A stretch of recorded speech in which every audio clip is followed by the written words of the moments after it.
नमस्कार, स्वागत है आपका। आप देख रहे हैं CNBC आवाज। मैं हूं मनीषा गुप्ता और शुरुआत यहां पर हल्दी के साथ कर लेते हैं। जो ये विवाद छिड़ा है यहां पर, उस पर बात करने के लिए हमारे साथ अमर अग्रवाल फूड्स के प्रोप्राइटर अंकित अग्रवाल है। अंकित नमस्कार।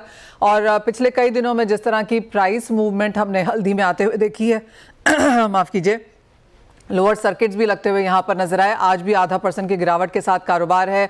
कुछ मंडियां बंद हैं, क्वालिटी को लेकर कंसर्न्स है, एक्सचेंज के साथ बातचीत है। इन सब के चलते जिस तरह के प्राइसेस अब हम देख रहे हैं और जिस तरह की बातचीत जारी है, उस पर लेटेस्ट क्या है? Manisha ji, are you able to hear me? हाँ जी Ankit, I can hear you. Good evening Manisha ji. पहले let me give you a brief background about what happened जी। मतलब निजाम, जैसे हल्दी के कॉन्ट्रैक्ट में हल्दी लगती है, हर साल लगती है, तो इस बार भी काफी हल्दी लग रही थी। तो बीच में कुछ ट्रेडर्स को ये डाउट आया कि हल्दी आई नहीं रही तो ये लग कहाँ से रही।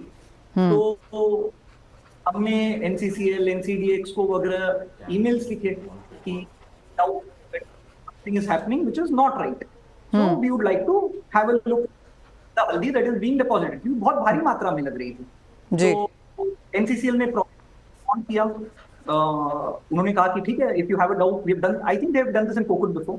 तो they said आपको ऐसा कुछ लग रहा है तो please do come visit the warehouse. सारे PAC members को invitation गया कि please do come and check. और उसके लिए ट्रेडर्स की, PAC members की एक टीम गई निजामाबाद लोकेशन पे and they visited a few warehouses.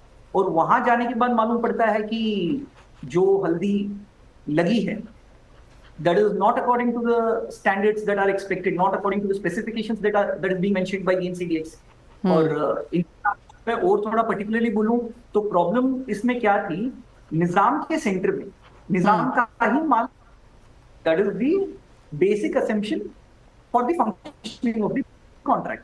अब निजामाबाद से जो 5-5 साल या नीचे ट्रेड होती है, जैसे मराठवाड़ा की हल्दी हो गई, कडप्पा की हल्दी, कुछ ट्रेडर्स ने, आई एम नॉट श्योर कि किसने किया, I don't want to name anybody, but कुछ ट्रेडर्स ने ऑफ कोर्स वो हल्दी को मिक्सचर करके निजाम की हल्दी बोल के लगा दिया। तो दिस इज, कोई भी बायर अगर डिलीवरी लेने आएगा, जैसे अगर मैं ही डिलीवरी लेने आता हूँ, आई वुड वांट कि जो माल मुझे डिलीवर हो रहा है ऑन द एक्सचेंज, मैं चाहूंगा कि वो NCDX के स्पेसिफिकेशंस और पैरामीटर्स के हिसाब से हो।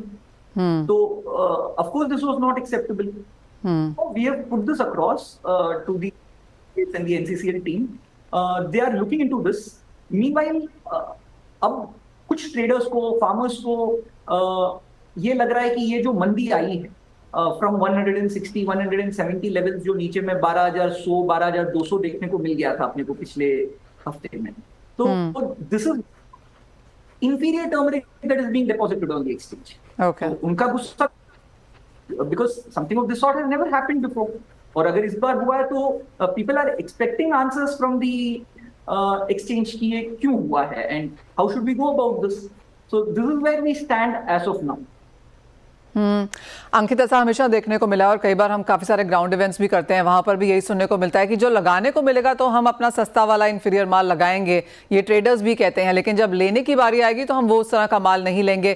क्लियरली एक एक्सचेंज की रिस्पॉन्सिबिलिटी यहाँ पर होती है टू एंश्योर कि माल एज पर स्पेसिफिकेशन हो, लेकिन क्या आप कहेंगे कहीं ना कहीं ट्रेड में भी कुछ गड़बड़ियाँ हैं ये सब लेकर? मनीषा जी देखो, किसी भी चीज में मैं बोलूंगा कि 100 में से 1 या 2 जन ऐसे रहते हैं who want to create a problem. अब NCD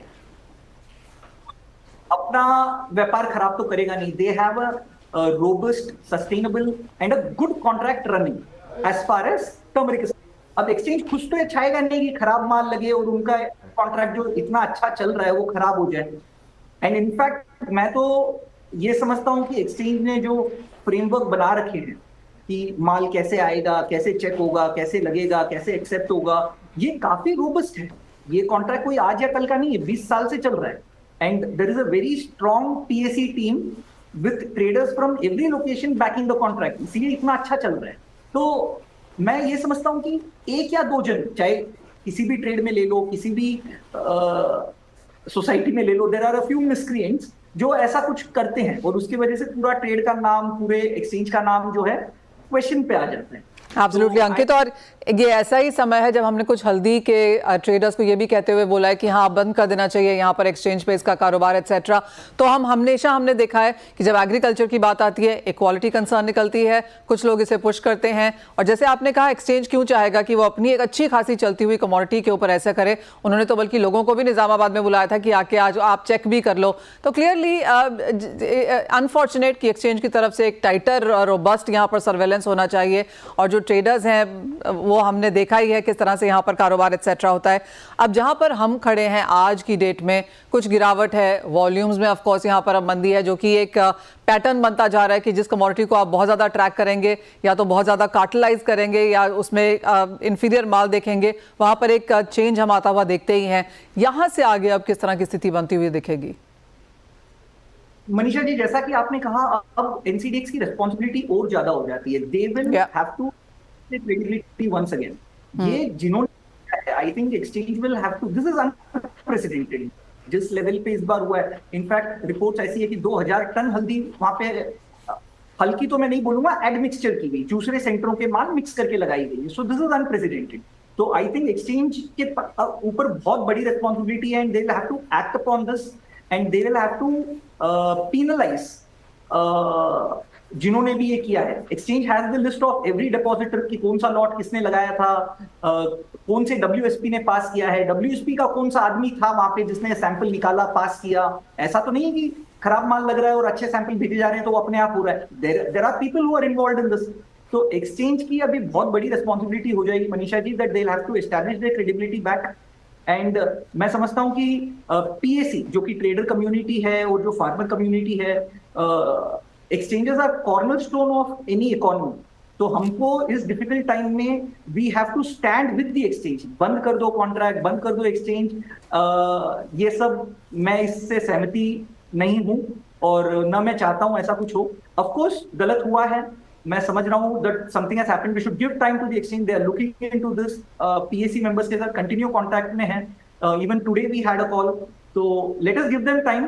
there is a robust framework for compensation also. अगर कोई बायर माल लेता है एनसीडीएक्स में और उसको हल्का माल आ जाता है, तो there is a compensation matrix that the exchange has worked out, जिससे कि दे मेक श्योर कि बायर के इंटरेस्ट इफेक्ट ना हो। So let us give them time, and these are difficult times, we have to stand with the exchange during these times, and we will have to make sure कि एक तो गलत करने वाले penalise हो, number 1, number 2 आगे ये सब नहीं हो, उसके लिए साथ देना पड़ेगा एक्सचेंज का, और हम मिलके कैसे एक फ्रेमवर्क और भी रोबस्ट बना सकते हैं जिससे कि ऐसे इंसिडेंट्स आगे अवॉइड हो जाए।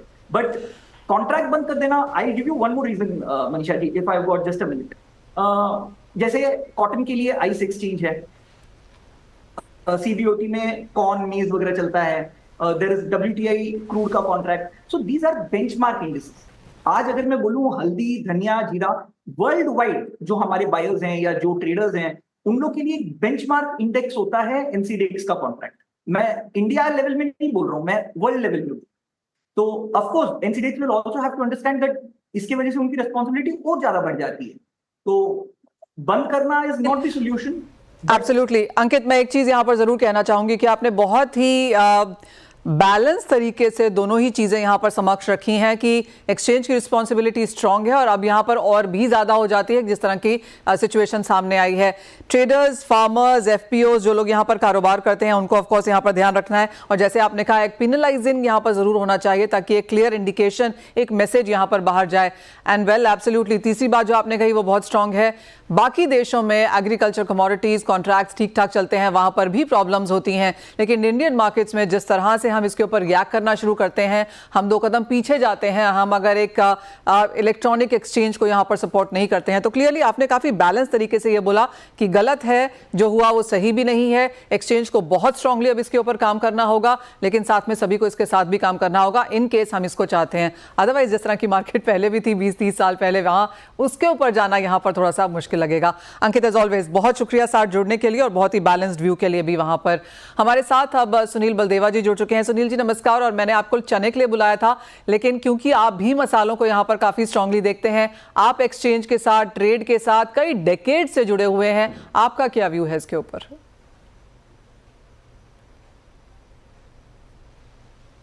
सुनील जी आप म्यूट पर हैं। मनीषा जी, जैसा आपने बताया, मैं इसकी प्रोडक्ट कमेटी का चेयरमैन भी हूं। तो मैंने हमेशा ये कहा है, मैं जब भी सेबी के साथ मीटिंग हुई है या जब भी हुई है, जब भी समस्या आया, मैंने हमेशा यही कहा है कि आपने दूध की रखवाली का काम दिल्ली को सौंप दिया है। जो अब WSP है वही आपकी यदि क्वालिटी चेक करेंगे, वही आपका माल डिपॉजिट करेंगे, तो मुझे लगता है ये समस्या आती रहेगी। नंबर एक बात। नंबर दो बात, मैं हमेशा ये कहता रहा हूं कि NCDX ने अपना जो विश्वास है वो हर जगह नहीं बना पाई, हर सेक्टर में नहीं बना पाई। जैसे मिलर्स है, जैसे डिपॉजिटर है, या फिर डिलीवरी लेने वाला है, या फिर किसान है, हर जगह नहीं बना पाई है। इसके पीछे कई समस्याएं भी रही है। हालांकि समस्याओं के अलावा उनको ऐसा मैकेनिज्म बनाना होगा जो हर चीज को बारीकी से देखे।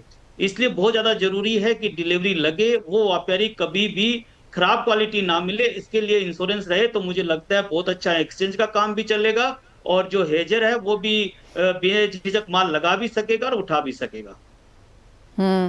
एब्सोल्युटली सुनील जी, जो होता है यहाँ पर ऑफ कोर्स जैसे आपने कहा, जो ट्रस्ट है, क्रेडिबिलिटी है, वो हमने कई कमोडिटीज में यहाँ पर खोते हुए देखी है। स्ट्रॉन्ग काम करने की जरूरत है, और अगर आप जैसे लोग, अंकित भी हैं, आप भी हैं, आप इन सब कॉल्स पे हैं, आप ये बातचीत कर रहे हैं, आप कमिटीज पर हैं, तो क्लियरली आशा यही है कि यहाँ पर हम इसे और भी बेहतर होता हुआ देखेंगे।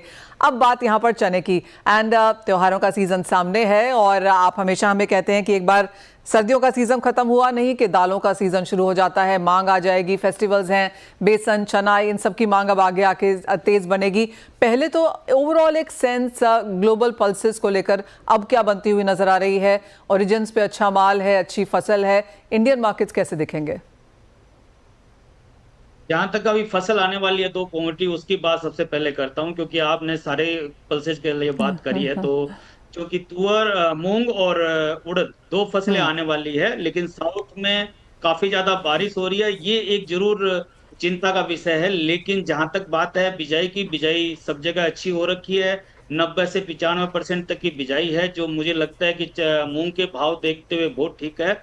और जहां उड़द की बात करें, तो उड़द में काफी इस बार हमें इंपोर्ट करना पड़ा था, क्योंकि उड़द का स्टॉक जो है वो हिंदुस्तान में नहीं था, और हमें आशा थी कि आगे आने वाली फसल जो है वो बहुत अच्छी रहेगी। लेकिन फिर मैं बोलूंगा, जो ये बारिश हो रही है, जो बाढ़ की स्थिति महाराष्ट्र कर्नाटका में दिखाई दे रही है, ये चिंता का विषय है। यदि बारिश बहुत जल्दी नहीं रुकती है और बांध के गेट यूं ही खुलते हैं, तो काफी एरिया में मुझे लगता है काफी नुकसान क्वालिटी का हो जाएगा। क्वांटिटी का नुकसान अब होने की उम्मीद नहीं है। ये उड़द और मूंग की बात है।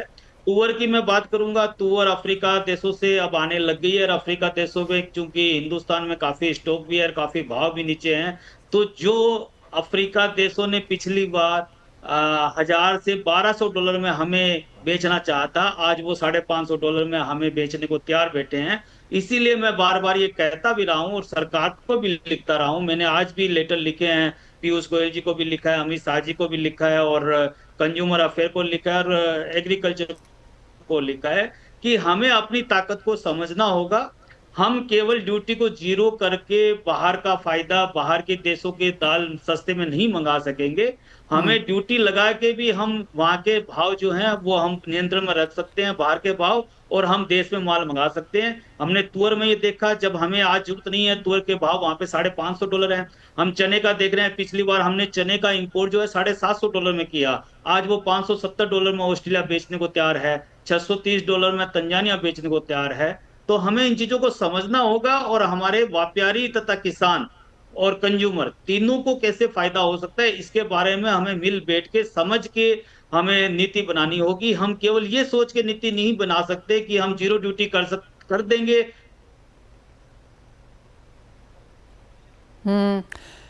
क्लियरली जैसे आपने कहा कि जिस तरह के इंपोर्ट हमने यहाँ पर आते हुए देखे हैं, उसका काफ़ी कंसर्न है यहाँ। और जिस तरह से आपने कहा कि लेटर्स भी यहाँ पर लिखी गई हैं कि इंपोर्ट्स को यहाँ पर फ्री में नहीं आने दिया जाए। कैसे देखते हैं फिर आप आगे जाते हुए प्राइसेस यहाँ से? ओके, सुनील जी से अभी एज ऑफ नाउ हमारा लिंक स्थापित नहीं है, उनसे वापस आने की कोशिश करेंगे। लेकिन हमारे साथ किशोर शाह जी भी हैं, ओनर मीट ट्रेडर्स के। किशोर जी, आपसे जीरा के बारे में बात करनी थी। जिस तरह की मूवमेंट हल्दी में है, जीरा में थोड़ी सी स्टेबिलिटी है, यहाँ से आप प्राइसेस कैसे देखते हैं? वैसे पहले मैं आपको हल्दी के बात बता, क्योंकि हल्दी का ट्रेड भी मेरा है, तो हल्दी के बारे में थोड़ा मैं बता दूं। हाँ, मैंने अभी कल ही हल्दी ली है, 100 टन एक्सचेंज हल्दी उठाई मैंने। तो जिस तरह से वो हल्ला हुआ है, इतना कोई हल्ला नहीं है हल्दी के अंदर कि भाई इतना माल हल्का, ऐसा नहीं है। जरूर रीजन का फर्क है, क्योंकि निजामाबाद और महाराष्ट्र की बॉर्डर नजदीक में लगती है, 30-35 किलोमीटर का एरिया है, उसके हिसाब से उसका माल मिक्स हो गया है, ये बात पक्की है। तो इसके लिए एक्सचेंज को और डब्ल्यूएसपी को थोड़ा देख के काम करना पड़ेगा आगे जाके, जब जाके इन लोगों को मतलब व्यापारी में ट्रस्ट आएगा, अदरवाइज ये आगे जाके दिक्कतें बढ़ने वाली है। थोड़ा ध्यान से काम करें तो काम अच्छा होने वाला है, और एक्सचेंज बंद करेंगे तो कोई किसी को फायदा नहीं है। देखो एक्सचेंज चालू तो किसानों को भी फायदा है, ट्रेडरों को भी फायदा है, मिलो सबको फायदा होने वाला है। अब करते हैं जीरे की बात। जीरे के अंदर जिस तरह से अभी देखो 3 महीने मंदी के चले गए, 15 मई से लगा के आज 15 अगस्त तक गिने तो अपन कम से कम मंदी का ही दौर रहा है, और बाजार 240-45 से लगा के नीचे 185 तक मार्केट आ गया था। अब यहाँ से बाजार थोड़ा ठीक हुआ, क्योंकि अभी आने वाला जो समय है अमनीसा जी, वो डिमांड का पीरियड है। ये समझ लो आपके सितंबर से लगा के अप टू दिसंबर तक डिमांड रहेगी, और कहीं कहीं इस बार जीरे की थोड़ी बिजाई घटने की आशंका है, इसके हिसाब से बाजार थोड़ा उछाल है, और आने वाले समय में भी ऐसा लग रहा है कि बाजार थोड़ा और बढ़ सकता है निशा जी। आगे जाकर डिमांड कैसी देखते हैं फेस्टिवल्स के लिहाज से, और एक्सपोर्ट कैसा है, स्पेशली द फैक्ट कि चाइना बहुत ज्यादा माल नहीं खरीद रहा, क्या उसका एक इम्पैक्ट आता हुआ देखते हैं आप? हाँ जी, चाइना इस बार क्या, चाइना का जो क्रॉप है वो लास्ट ईयर से मतलब इस पर अच्छी क्रॉप थी उसके हिसाब से, लेकिन वहां भी आज जो हमको रेट मिले तो कम से कम वहां भी $2600 आसपास के भाव है, जो नीचे में $2300 के आसपास भाव मिल रहे थे। तो वहां भी कोई इतना भाव सस्ते नहीं है, लेकिन हाँ ये बात जरूर है कि वहाँ अपने इंडिया से जो माल एक्सपोर्ट करते हैं तो वहाँ ड्यूटी लगती है 18%, इसके हिसाब से वो अभी नहीं मंगा रहे, खुद स्टॉकेज वहाँ का माल स्टॉक किए हुए है, तो वहाँ की डिमांड थोड़ी स्लो है, लेकिन बाकी सेंटरों की डिमांड आएगी और इंडिया की भी डिमांड आएगी, बाजार थोड़ा सुधर सकता है, इन भाव से ज्यादा मंदी का नहीं लग रहा है। ऑलराइट, किशोर शाह जी बहुत शुक्रिया साथ जुड़ने के लिए। तो जीरे में जहां तक बात है मंदी नहीं लगती है, एक्सपोर्ट मार्केट्स में चाइना ना आए लेकिन बाकी मार्केट से यहां पर सपोर्ट देखने को मिल सकता है, तो गिरा के या फिर बेच के फिलहाल यहां पर काम नहीं करना है। वेल इसी के साथ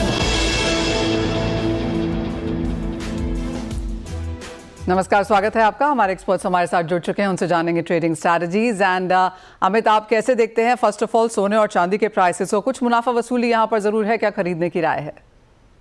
नमस्कार मनीषा जी, बिल्कुल मुनाफा वसूली सोने और चांदी दोनों में हो चुकी है। अब मेरे को लगता है प्राइजेस यहाँ से वापस फिर से अपसाइड के लिए रेडी हैं। थोड़ा सा लेवल्स का खासतौर से ध्यान रखना चाहिए, क्योंकि मूवमेंट जो है काफी बड़ा है आजकल। कल भी हमने काफी गिरावट सोने में देखी, और लगभग 5-7 दिनों से जो है दोनों सोने चांदी में गिरावट देखने को मिल रही है। 98,500 का लेवल अगर प्राइजेस वापस फिर से टेस्ट करता है तो वहां पर ट्रेडर्स को खरीदारी करके चलना चाहिए। 98,100 रुपए का स्टॉप लॉस है। ऊपर में मेरे को लग रहा है 99,700 रुपए तक के टारगेट 1 से 2 ट्रेडिंग सेशन में इसमें देखने को मिल सकते हैं। वहीं पे चांदी की अगर हम बात करें तो सिल्वर सितंबर वायदा 1,10,000 के आसपास फ्रेश खरीदारी की जा सकती है। ऊपर में वापस फिर से 1,13,000 से लेके 1,13,500 के भाव देखने को मिल सकते हैं। वहीं पे 1,09,000 रुपए का इसका जो प्रीवियस बॉटम था उसका स्टॉप लॉस ट्रेडर्स को मेंटेन करके चलना चाहिए। मेरे को लग रहा है 1 से 2 दिनों में वापस फिर से कीमतों में एक अच्छा उछाल देखने को मिलेगा। जी मनीषा जी। साथ ही साथ यहाँ पर अगर मेटल्स को देखें तो नवनीत, यहाँ पर लगातार गिरावट है। कच्चे तेल में हल्की सी तेजी जरूर देखने को मिली है, लेकिन फॉर द मंथ ऑफ अगस्त अभी भी 9 से 10% ऑन द लोअर साइड है। मेटल्स एंड क्रूड कैसे देखेंगे? मेटल्स का देखिए इस बार कच्चे तेल में मेल्ट डाउन आया है, और काफी हद तक हमने देखा है कि नॉन स्टॉप रेजिलिएंट सेलिंग आया है, और करीब करीब 9% 10% के आसपास का सेलिंग आया है। लार्जली एक तो इन्वेंट्री बढ़ती हुई नजर आ रही है, साथ साथ में ऐसा हो रहा है कि जहां पर ट्रूस की बात चल रही है प्रेसिडेंट ट्रंप और प्रेसिडेंट पुतिन के बीच में, प्राइम मिनिस्टर पुतिन के बीच में, तो वो एक काइंड ऑफ संकेत है जहां पर रशियन क्रूड मार्केट में आ सकता है इजी अवेलेबिलिटी के साथ, जिसकी वजह से प्राइसेस में एक इंक्रीमेंटल फॉल देखने मिल रहा है। मेरे हिसाब से 5,400 का एक बहुत ही क्रिटिकल सपोर्ट है, या $61 का WTI पे बहुत ही क्रिटिकल सपोर्ट है, जिसको मार्केट ने टच करके रिबाउंड किया है। तो मैं यहाँ पे बाय की रणनीति बनाता हूँ। 5380 के स्टॉप लॉस से बाय कर सकते हैं, आपको 5550 और 5600 तक के लेवल रिबाउंड में देखने मिल सकते हैं। साथ ही साथ बात कर रहे हैं बेस मेटल की, जहाँ पे एक नॉन स्टॉप सेलिंग देखने मिल रही है। एक तो फैक्टर रहा है कि चाइनीज आंकड़े बहुत स्ट्रांग नहीं आए हैं, और साथ ही साथ इन्वेंट्री भी वापस बढ़ते हुए नजर आई है शंघाई और LME में, जिसकी वजह से पूरे कच्चे तेल मेटल कॉम्प्लेक्स में एक सेलिंग देखने मिल रही है। बट एक मेटल जो थोड़ा रिबाउंड के मोड में लग रहा है वो जिंक है, जहां पर करीब करीब 8 से 7 रुपए के डिस्काउंट पे MCX वायदा चल रहा है as compare to LME prices. मुझे लग रहा है यहाँ पे अगले 3-4 दिनों में जहां पर एक्सपायरी की तरफ हम बढ़ेंगे तो एक पॉसिबिलिटी हो सकती है कि जिंक में 3 से 4 रुपए की बढ़त आपको डोमेस्टिक कॉन्ट्रैक्ट में देखने मिल जाए because of the parity mismatch. And zinc पे यहाँ पे बाय की स्ट्रेटेजी रहेगी, 263 के आसपास बाय करिए, 260 स्टॉप लॉस रहेगा एंड 270 तक के टारगेट देखने मिल सकते हैं। Fair point that. Well that is कुछ खरीदारी यहाँ पर जिंक में देखने को मिल सकती है, बाकी कमोडिटीज में अभी भी कुछ थोड़ा सा मुनाफा वसूली वाला दौर। बहुत शुक्रिया नवनीत, अमित, आप दोनों का ही साथ जुड़ने के लिए, तमाम स्ट्रैटेजीज शेयर भी करने के लिए। वेल इसी के साथ एक ब्रेक का समय है, लौटेंगे तो लेकर आएंगे आवाज समाचार।